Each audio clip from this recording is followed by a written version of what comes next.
Start. Shri S. P. Gupta, the learned senior counsel, contended that the warrant of authorization was not issued in the name of the petitioner and therefore the search of seizure operations carried out at their premises was wholly illegal, void, and liable to be quashed. The learned senior counsel contended that there was no material to initiate search and seizure operation against the petitioners at their premises and consequently the respondents have proceeded illegally without any application of mind. Further, no such material or reasons to believe has been produced before the court to justify their action.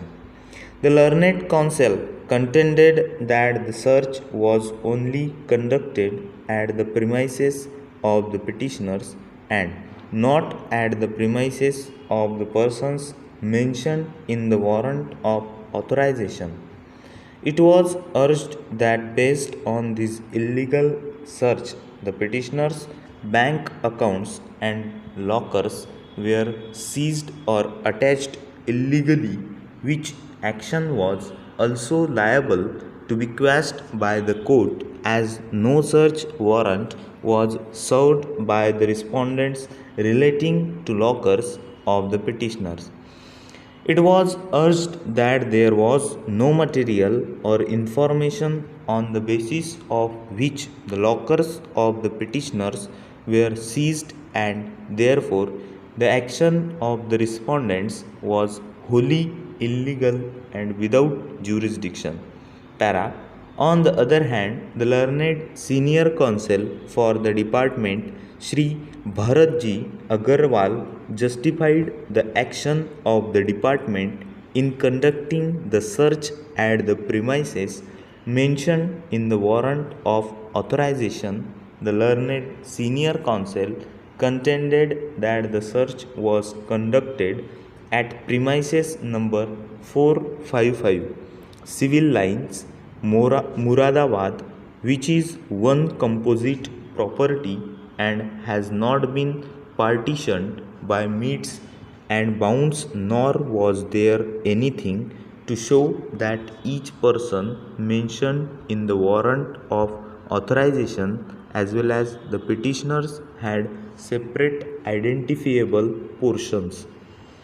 The statements of the petitioners recorded under section 132 does not indicate that the petitioner's portion was separate. On the other hand, the petitioners themselves admit that there is a common entrance to premises number 455 and there is common parking lot and a common guard room. Para.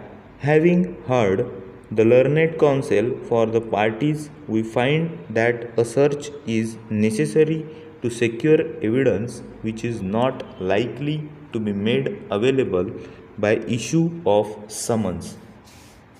Tax authorities have to resort to search and seizure when there is evidence of undisclosed documents or assets which have not been and would not be disclosed in ordinary course.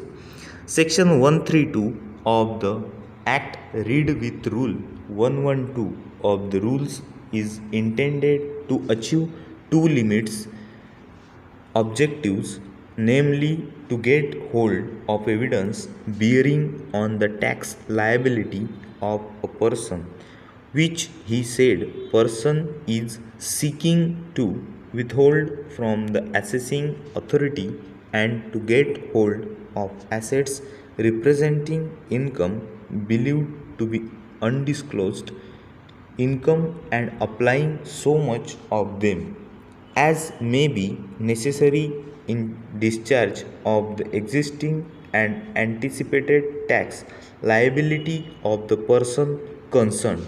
Over.